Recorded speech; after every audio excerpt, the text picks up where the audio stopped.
ದೇವರ ಪರಿಶುದ್ಧವುಳ್ಳ ನಾಮಕ್ಕೆ ಸ್ತೋತ್ರ ಉಂಟಾಗಲಿ. ತಮ್ಮೆಲ್ಲರಿಗೂ ಕೂಡ ಕ್ರಿಸ್ತ ನಾಮದಲ್ಲಿ ವಂದಿಸ್ತಾ ಈ ಒಂದು ಚಿಕ್ಕ ಸಂದೇಶಕ್ಕೆ ತಮ್ಮನ್ನ ಸ್ವಾಗತಿಸುವನಾಗಿದ್ದೇನೆ. ಅದಕ್ಕಾಗಿ ಇಂದು ಆರಿಸಿಕೊಂಡಂತ ಸತ್ಯವೇದ ಭಾಗವು ಮತ್ತಾಯನ ಬರೆದ ಸುವಾರ್ತೆ 4ನೇ ಅಧ್ಯಾಯ ವಚನ 1. ಆಗ ಯೇಸು ಸೈತಾನನಿಂದ ಶೋಧಿಸಲ್ಪಡುವುದಕ್ಕಾಗಿ ಆತ್ಮನು ಆತನನ್ನು ಅಡವಿಗೆ ಒಯ್ದನು. ಆತನು 40 ದಿವಸ ಹಗಲಿರುಳು ಉಪವಾಸವಿದ್ದ ತರುವಾಯ ಆತನಿಗೆ ಹಸಿವಾಯಿತು ಎಂಬುದಾಗಿ. ಇವತ್ತಿನ ಒಂದು ಸಂದೇಶ ಉಪವಾಸ. ಸತ್ಯವೇದದಲ್ಲಿ ಆದಿಕಾಂಡದಿಂದ ಪ್ರಕಟಣೆವರೆಗೆ ನಾವು ಓದುವುದಾದರೆ ಅನೇಕ ಜನರು, ರಾಜರುಗಳು, ಭಕ್ತರು, ಸ್ವತಃ ಯೇಸು ಕ್ರಿಸ್ತನು ಕೂಡ ಉಪವಾಸ ಮಾಡಿರುವಂಥದ್ದನ್ನ ನಾವು ಬೈಬಲ್ನಲ್ಲಿ ಓದುತ್ತೇವೆ. ಉಪವಾಸ ಯೇಸು ಸ್ವಾಮಿ 40 ದಿವಸ ಹಗಲಿರುಳು ಮಾಡಿದನು. ಅದನ್ನು ನಾವು ನೋಡುವಾಗ ಆತನ ಉಪವಾಸದ ಸಂದರ್ಭದಲ್ಲಿ ಆತನು ಎಲ್ಲಿಯೂ ಬೋಧನೆ ಮಾಡಲಿಲ್ಲ. ಆದರೆ ಆತನು ಉಪವಾಸವಿದ್ದು ಪ್ರಾರ್ಥನೆಯಲ್ಲಿ ಸಮಯವನ್ನು ಕಳೆದನು ಮತ್ತು ಬರುವಂತ ಶೋಧನೆಗಳನ್ನ ಜಯಿಸಿದನು ಎಂಬುದಾಗಿ. ಯೇಸು ಕ್ರಿಸ್ತನ ಮಾದರಿ ಒಂದು ವೇಳೆ ನಾವುಗಳು ಅನುಸರಿಸುವುದಾದರೆ ಖಂಡಿತವಾಗಿ ಉಪವಾಸವಿದ್ದಂಥ ನಾವುಗಳು ಹೆಚ್ಚಾಗಿ ಪ್ರಾರ್ಥನೆಯಲ್ಲಿ ಸಮಯ ಕಳಿಬೇಕು. ಈ ಉಪವಾಸ ಪ್ರಾರ್ಥನೆ ನಮಗೆ ಕೊಟ್ಟಿರುವಂಥ ಒಂದು ಅಸ್ತ್ರ ಎಂಬುದಾಗಿ ನಾವು ಹೇಳ್ಬೋದು. ಹಾಗಾದರೆ ಇವತ್ತು ಈ ಲೆಂಟಿನ್ ಡೇಸ್ನಲ್ಲಿ ಅಥವಾ ಈ ಒಂದು ಉಪವಾಸ ದಿನಮಾನಗಳಲ್ಲಿ ನಾವಿರುವಾಗ ನಮ್ಮ ಉಪವಾಸದ ದಿನಚರಿ ಹೇಗೆ, ಎಷ್ಟು ಗಂಟೆಗಳ ಕಾಲ, ಎಷ್ಟು ಹೊತ್ತು ನಾವು ದೇವರ ಸನ್ನಿಧಿಯಲ್ಲಿ ಕುಳಿತುಕೊಂಡು ನಾವು ಪ್ರಾರ್ಥನೆಯಲ್ಲಿ ಸಮಯ ಕಳೀತೇವೆ. ಉಪವಾಸ ಇರುವಂಥದ್ದು ಬಹಳ ಸರಳ. ಉಪವಾಸ ಆಚರಣೆ ಮಾಡುವಂಥದ್ದು, ಹೊರಗಿನ ತೋರಿಕೆಯಲ್ಲಿ ಅದನ್ನ ತೋರಿಸಿಕೊಳ್ಳುವಂಥದ್ದು ಬಹಳ ಸರಳ. ಆದರೆ ಯೇಸು ಸ್ವಾಮಿಯ ಮಾದರಿಯನ್ನ ನಾನು ನೀನು ಅನುಸರಿಸುವಂಥದ್ದು ಅದು ಬಹಳ ಮುಖ್ಯವಾಗಿದೆ. ಆತನು ಉಪವಾಸವಿದ್ದು ಪ್ರಾರ್ಥನೆ ಮಾಡಿ ಸೈತಾನನನ್ನ ಜಯಿಸಿದನು ಎಂಬುದಾಗಿ. ಹಾಗಾದರೆ ಉಪವಾಸವಿದ್ದು ಪ್ರಾರ್ಥನೆ ಮಾಡುವಾಗ ಖಂಡಿತವಾಗಿ ಎಲ್ಲ ಶೋಧನೆಗಳನ್ನ ಜಯಿಸಲಿಕ್ಕೆ ದೇವರಾತ್ಮನು ನಮಗೆ ಸಹಾಯ ಮಾಡ್ತಾನೆ.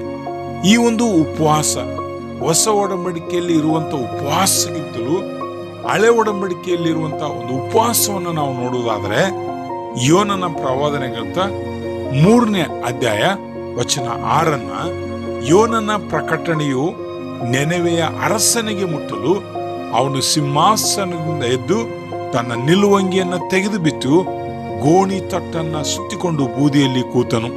ಇದಲ್ಲದೆ ಅವನು ತನ್ನ ಮತ್ತು ರಾಜ್ಯಾಧಿಕಾರಿಗಳ ಆಜ್ಞೆಯನ್ನಾಗಿ ಜನ, ಪಶು, ಮಂದೆ, ಹಿಂಡು ಇವುಗಳು ಏನೂ ರುಚಿ ನೋಡದಿರಲಿ, ತಿನ್ನದಿರಲಿ, ಕುಡಿಯದಿರಲಿ, ಜನರಿಗೂ ಪಶುಗಳಿಗೂ ಗೋಣಿ ತೊಟ್ಟು ಹೊದಿಕೆಯಾಗಲಿ, ಎಲ್ಲರೂ ದೇವರಿಗೆ ಬಲವಾಗಿ ಮೊರೆ ಇಡಲಿ ಎಂಬುದಾಗಿ.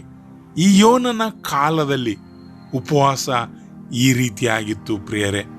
ಯೋನನ ಒಂದು ಸಂದೇಶ ಕೇಳಿದ ತಕ್ಷಣ ಆ ದೇಶದ ಅರಸನು ತನ್ನ ನಿಲುವಂಗಿಯನ್ನ ತೆಗೀತಾನೆ. ಇದೇನ್ ತೋರಿಸ್ತದೆ? ತನ್ನ ವೈಭವದ ಜೀವಿತ, ತನ್ನ ಒಂದು ಸ್ಥಾನಮಾನವನ್ನ ಸೂಚಿಸುವಂತ ಆ ಒಂದು ವಸ್ತ್ರವನ್ನ ತೆಗೆದು ಬಿಡ್ತಾನೆ. ಅಂದ್ರೆ ಉಪವಾಸ ನಾವು ಮಾಡುವಾಗ ನಿನ್ನ ಯಾವ ಸ್ಥಾನಮಾನ, ವೈಭವ ಬೇಕಾಗಿಲ್ಲ ಎಂಬುದಾಗಿ ನಮ್ಮ ಆತ್ಮದಲ್ಲಿ, ನಮ್ಮ ಮನಸ್ಸಿನಲ್ಲಿ ನಾವು ತಗ್ಗಿಸಿಕೊಂಡವರಾಗಿ ಕರ್ತನ ಮುಂದೆ ಉಪವಾಸ ಮಾಡುವಂಥದ್ದು. ಆ ಯೋನನ ಒಂದು ಸಂದೇಶವನ್ನು ಕೇಳಿದಂತ ಆ ಅರಸನು ತನ್ನ ನಿಲುವಂಗಿಯನ್ನ ತೆಗೆದನು. ಪ್ರಿಯರೇ, ಇವತ್ತು ನಾವು ಉಪವಾಸ ಮಾಡುವಾಗ ನಾವೇನನ್ನ ತೆಗಿಬೇಕಾಗಿದೆ? ಆ ಅರಸನ ಹಾಗೆ ವೈಭವದ ವಸ್ತ್ರಗಳನ್ನ ತೆಗೆಯಬೇಕು? ಖಂಡಿತವಾಗಿ ಆ ಅರಸನ ವಸ್ತ್ರ ಏನನ್ನ ಸೂಚಿಸ್ತದೆ? ಆ ಅರಸನ ವಸ್ತ್ರ ವೈಭವವನ್ನ ಸೂಚಿಸ್ತದೆ. ಆ ಅರಸನ ವಸ್ತ್ರ ಒಂದು ಸಂತೋಷದ ಒಂದು ಸ್ಥಾನಮಾನವನ್ನ ಸೂಚಿಸ್ತದೆ. ಆದರೆ ಉಪವಾಸ ಗೊತ್ತು ಮಾಡುವಾಗ ಅದೆಲ್ಲವನ್ನ ತ್ಯಜಿಸಿದನು ಎಂಬುದಾಗಿ. ಪ್ರಿಯರೇ, ನಾವುಗಳು ಕೂಡ ಉಪವಾಸ ಮಾಡುವಾಗ ನಿಜವಾಗ್ಲೂ ನಾವು ಏನನ್ನ ತ್ಯಜಿಸಬೇಕು? ನಿನ್ನ ಸಿಟ್ಟು, ನಿನ್ನ ಕೋಪ, ನಿನ್ನ ಗರ್ವ, ನಿನ್ನ ಅಹಂಕಾರ, ನಿನ್ನ ಸ್ಥಾನಮಾನ ಎಲ್ಲವನ್ನ ಮರೆತು ಕರ್ತನ ಮುಂದೆ ದೀನತೆ ಉಳ್ಳವರಾಗಿ, ಇಗೋ ಅವರು ಬೂದಿಯನ್ನ ಹಾಕಿಕೊಂಡು ಕುಳಿತುಕೊಂಡರು ಎಂಬುದಾಗಿ ಬರೆದಿದೆ. ಗೋಣಿ ತಟ್ಟನ್ನ ಒದ್ದುಕೊಂಡರು ಎಂಬುದಾಗಿ ಬರೆದಿದೆ. ಹಾಗಾದರೆ ನಾವು ಏನನ್ನು ಧರಿಸ್ಕೊಳ್ಬೇಕು? ಉಪವಾಸ ಮಾಡಲಿಕ್ಕೆ ವಸ್ತ್ರ ಇದೆಯಾ? ಯೂನಿಫಾರ್ಮ್ ಇದೆಯಾ? ಖಂಡಿತವಾಗಿ ಇದೆ ಪ್ರಿಯರೇ. ಯೇಸು ಸ್ವಾಮಿ ಆ ಯೂನಿಫಾರ್ಮು ನಮಗೆ ಕೊಟ್ಟಿದ್ದಾನೆ. ಉಪವಾಸ ಮಾಡಲಿಕ್ಕಾಗಿ ಯೇಸು ಕ್ರಿಸ್ತನು ನಮಗೆ ಆತನು ಆಜ್ಞೆ ಮಾಡಿದ್ದಾನೆ. ಉಪದೇಶ ಮಾಡಲಿಲ್ಲ, ಆಜ್ಞೆ ಮಾಡಿದ್ದಾನೆ. ಹಾಗಾದ್ರೆ ಆ ಆಜ್ಞೆ ಎಷ್ಟು ಜನರು ಇವತ್ತು ನಾವು ಕೈಕೊಂಡು ನಡೀತಾ ಇದ್ದೇವೆ? ಯೋನನ ಮಾತನ್ನ ಕೇಳಿದಂತ ಆ ಅರಸನು ಪ್ರಶ್ನೆ ಮಾಡಲಿಲ್ಲ, ನೆಪಗಳನ್ನ ಹೇಳಲಿಲ್ಲ. ಆತನು ಉಪವಾಸ ಮೊದಲು ಪ್ರಾರಂಭ ಮಾಡಿದನು, ನಂತರ ಪ್ರಜೆಗಳಿಗೆ ಹೇಳಿದನು, ನಂತರ ಪಶು ಅಲ್ಲಿರುವಂತ ಎಲ್ಲಾ ಪ್ರಾಣಿಗಳಿಗೆ ಊಟ ಇಲ್ಲ, ನೀರಿಲ್ಲ ಎಂಬುದಾಗಿ. ಹಾಗಾದರೆ ಆ ಒಂದು ಸಂದೇಶ, ಯೋನನ ಒಂದು ಚಿಕ್ಕ ಸಂದೇಶ ಆ ದೇಶವನ್ನ ಬದಲಾಯಿಸಿತು ಎಂಬುದಾಗಿ. ಹಾಗಾದರೆ ಯೇಸು ಕ್ರಿಸ್ತನು ನಮಗೆ ಉಪವಾಸದ ವಿಷಯವಾಗಿ ಅನೇಕ ಸಂದೇಶಗಳನ್ನು ಆತನು ಹೇಳಿದ್ದಾನೆ. ನಾವೆಂದಾದರೂ ಅದನ್ನು ಗಂಭೀರವಾಗಿ ತೆಗೆದುಕೊಂಡಿದ್ದೇವ? ಆದರೆ ವರ್ಷಕ್ಕೆ ಒಂದು ಸಾರಿ ನಾವು ಉಪವಾಸ ಮಾಡುವಾಗಲೂ ಕೂಡ ಆ ಗಂಭೀರತೆ ನಮ್ಮಲ್ಲಿ ಇಲ್ಲದೆ ಇರುವಂಥದ್ದನ್ನು ನಾವು ನೋಡ್ತೇವೆ. ಉಪವಾಸ ಮಾಡ್ತೇವೆ, ಅದೇ ಸಿಟ್ಟು, ಅದೇ ಕೋಪ, ಅದೇ ಜಗಳ, ಅದೇ ವೈಮನಸ್ಸು, ಅದೇ ರಾಜಕೀಯ, ಅದೇ ಒಂದು ಹಳೆಯ ಜೀವಿತದೊಂದಿಗೆ ನಮ್ಮ ಉಪವಾಸ ಇವತ್ತು ಮುಂದುವರೆದಿದೆ. ಪ್ರಿಯ ಸಹೋದರ ಸಹೋದರಿ, ನೀನು ನಿಜವಾಗಲೂ ಉಪವಾಸ ಮಾಡುವುದಾದರೆ ದೇವರ ಕಡೆಗೆ ಯಥಾರ್ಥವಾದ ಹೃದಯದಿಂದ ಬರುವಂಥದ್ದೇ ಒಂದು ಉಪವಾಸ. ಇನ್ನೊಬ್ಬರನ್ನ ಕ್ಷಮಿಸುವಂಥದ್ದೇ ಒಂದು ಉಪವಾಸ. ದೇವರೊಂದಿಗೆ ಇನ್ನೂ ಹೆಚ್ಚಿನ ಒಂದು ಅನ್ಯೋನ್ಯತೆಯಲ್ಲಿ ಬೆಳೆಯುವಂಥದ್ದೇ ಒಂದು ಉಪವಾಸ. ದೇವರ ಕಡೆಗೆ ಪಶ್ಚಾತ್ತಾಪದಿಂದ ತಿರುಗುವಂಥದ್ದೇ ಒಂದು ಉಪವಾಸ. ಹೌದು, ಉಪವಾಸ ಅಂತ ಹೇಳಿದ್ರೆ ದೇವರನ್ನ ಹುಡುಕುವಂಥದ್ದೇ ಉಪವಾಸ.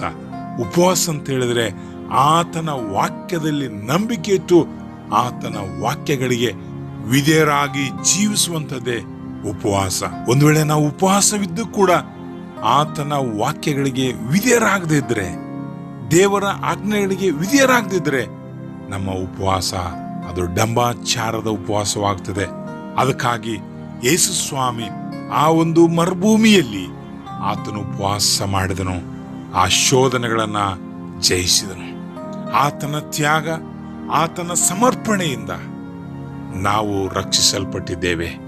ಆತನ ಉಪವಾಸದ ಪ್ರಾರ್ಥನೆಯಿಂದ ಆ ಸೈತಾನನನ್ನ ಜಯಿಸಿದ್ದಾನೆ. ಹಾಗಾದರೆ ನಿನ್ನ ಉಪವಾಸ ಅದು ನಮ್ಮ ಆತ್ಮಿಕ ಜೀವಿತವನ್ನ ಬದಲಾಯಿಸಬೇಕು. ಅಷ್ಟು ಮಾತ್ರವಲ್ಲ, ನಿನ್ನ ಉಪವಾಸದ ಪ್ರಾರ್ಥನೆಯಿಂದ ಅನೇಕರು ಕ್ರಿಸ್ತನನ್ನ ತಿಳಿದುಕೊಳ್ಳುವ ಒಂದು ಉಪವಾಸ ನಿನ್ನದಾಗಬೇಕು. ಈ ಉಪವಾಸ ದಿನಗಳಲ್ಲಿ ಹೆಚ್ಚಾಗಿ ನಾವು ಪ್ರಾರ್ಥನೆಯಲ್ಲಿ ಸಮಯ ಕಳೆಯಬೇಕು. ದೇವರ ಸಂದೇಶವನ್ನ ಯಾರು ಕೇಳಿಲ್ವೋ ಅವರಿಗೆ ಅವರ ಹತ್ರ ಹೋಗಿ ಉಪವಾಸವಿದ್ದು ನೀನು ಅವರಿಗೆ ಸುವಾರ್ತೆ ಹೇಳುವಾಗ ಆ ಸುವಾರ್ತೆ ಫಲಿಸುತ್ತದೆ. ಪ್ರಿಯರೇ, ನೀನು ಯಾರೊಟ್ಟಿಗೆ ಯೇಸುವಿನ ಸಂದೇಶವನ್ನು ಸಾರ್ತೀಯೋ ಆ ವ್ಯಕ್ತಿ ಕರ್ತನ ಕಡೆಗೆ ತಿರುಗಿಕೊಳ್ಳಿಕ್ಕೆ ಹೆಚ್ಚಿನ ಅವಕಾಶ ಇರುತ್ತದೆ. ಯೇಸು ಸ್ವಾಮಿ ಉಪವಾಸವಿದ್ದಾಗ ಈಗ ಸೈತಾನನನ್ನು ಜಯಿಸಿದನು. ಯೋನನು ಕೂಡ ಈಗ ಉಪವಾಸವಿದ್ದಾಗ ಅರಸನನ್ನ, ಆ ದೇಶವನ್ನೇ ಬದಲಾಯಿಸಿದನು. ಅಂದ್ರೆ ಯೋನ ಬದಲಾಯಿಸಲಿಲ್ಲ, ಆ ಉಪವಾಸದ ಪ್ರಾರ್ಥನೆ ಅರಸನನ್ನ, ಆ ದೇಶದ ಪ್ರಜೆಗಳನ್ನೇ ಬದಲಾಯಿಸ್ತು ಎಂಬುದಾಗಿ ನೋಡ್ತೇವೆ. ಹಾಗಾದರೆ ನಾವಿಷ್ಟು ವರ್ಷಗಳಿಂದ ಉಪವಾಸ ಮಾಡ್ತಾ ಇದ್ದೇವೆ, ಅಟ್ಲೀಸ್ಟ್ ನಾವು ಬದಲಾಗಿದ್ದೇವ? ನಮ್ಮ ಕುಟುಂಬ ಬದಲಾಗಿದೆಯಾ? ನಮ್ಮ ಸಭೆ ಬದಲಾಗಿದೆಯಾ? ನಮ್ಮ ಸಮಾಜ ಬದಲಾಗಿದೆಯಾ? ನಮ್ಮ ದೇಶ ಬದಲಾಗ್ತಾ ಇದೆಯಾ? ಹಾಗಾದ್ರೆ ನಿನ್ನ ಉಪವಾಸದಲ್ಲಿ ಏನಿಲ್ಲ, ಬಲ ಇಲ್ಲ. ಯಾಕೆ? ಆ ಉಪವಾಸದ ನಿಯಮಗಳನ್ನ ನಾವು ಮರ್ತಿದ್ದೇವೆ. ನಮಗೆ ಬೇಕಾಗಿರುವ ನಿಯಮಗಳನ್ನು ಹಾಕಿಕೊಂಡು ಉಪವಾಸ ಮಾಡ್ತಾ ಇದ್ದೇವೆ. ಪ್ರಿಯ ಸಹೋದರ ಸಹೋದರಿ, ದೇವರ ವಾಕ್ಯಕ್ಕನುಗುಣವಾಗಿ ನಾನು ನೀನು ಉಪವಾಸ ಮಾಡಿ ಪ್ರಾರ್ಥಿಸುವುದಾದ್ರೆ, ಈ ಶುಭ ವಾರ್ತೆಯನ್ನು ಇತರರೊಂದಿಗೆ ಹಂಚಿಕೊಳ್ಳುವುದಾದ್ರೆ, ಅಲ್ಲಿ ದೊಡ್ಡ ಪರಿಣಾಮವನ್ನು ನಾವು ನೋಡ್ತೇವೆ. ಮುಖ್ಯವಾಗಿ ನಿನ್ನ ಜೀವಿತದಲ್ಲಿ, ನಿನ್ನ ಕುಟುಂಬದಲ್ಲಿ ಬದಲಾವಣೆ ಬರ್ತದೆ. ಯೋನನು ಸಾರಿದ ಆ ಉಪವಾಸದಿಂದ ಒಂದು ದೇಶವೇ ಬದಲಾಯಿತು. ಅಂದ್ರೆ ಆ ಉಪವಾಸದ ಪ್ರಾರ್ಥನೆಯಲ್ಲಿ ಅಂತ ಬಲ ಇದೆ. ಒಂದ್ಸಾರಿ ಆಲೋಚನೆ ಮಾಡೋಣ, ನಮ್ಮ ಉಪವಾಸವು ಯಾರನ್ನ ಬದಲಾಯಿಸ್ತಾ ಇದೆ? ನಮ್ಮ ಜೀವಿತವನ್ನ, ನಮ್ಮ ಕುಟುಂಬವನ್ನ ಬದಲಾಯಿಸುವಂತೆ ನಾವು ಬಲವಾಗಿ, ಇನ್ನು ಗಟ್ಟಿಯಾಗಿ ದೇವರ ವಾಕ್ಯಕ್ಕೆ ಅನುಗುಣವಾಗಿ ಉಪವಾಸ ಮಾಡೋಣ, ಪ್ರಾರ್ಥಿಸುವ. ನಮ್ಮನ್ನ ಪ್ರೀತಿಸುವಂತ ತಂದೆ ಆದ ದೇವರೇ, ಹೌದು ಸ್ವಾಮಿ, ಯೋನನು ಉಪವಾಸದಿಂದಲೇ ಇಡೀ ದೇಶವನ್ನೇ ಬದಲಾಯಿಸಿದನು. ದೇವರೇ, ಅಂತ ಉಪವಾಸ ಪ್ರಾರ್ಥನೆಯನ್ನು ಮಾಡುವಂತೆ ನಮಗೆ ನಿನ್ನ ಬಲ, ನಿನ್ನ ಆತ್ಮನ ಸಹಾಯ ಕೊಟ್ಟು ನಡೆಸು. ಯೇಸುವಿನ ನಾಮದಲ್ಲಿ ಪ್ರಾರ್ಥಿಸ್ತೇವೆ ತಂದೆಯೇ, ಆಮೇನ್.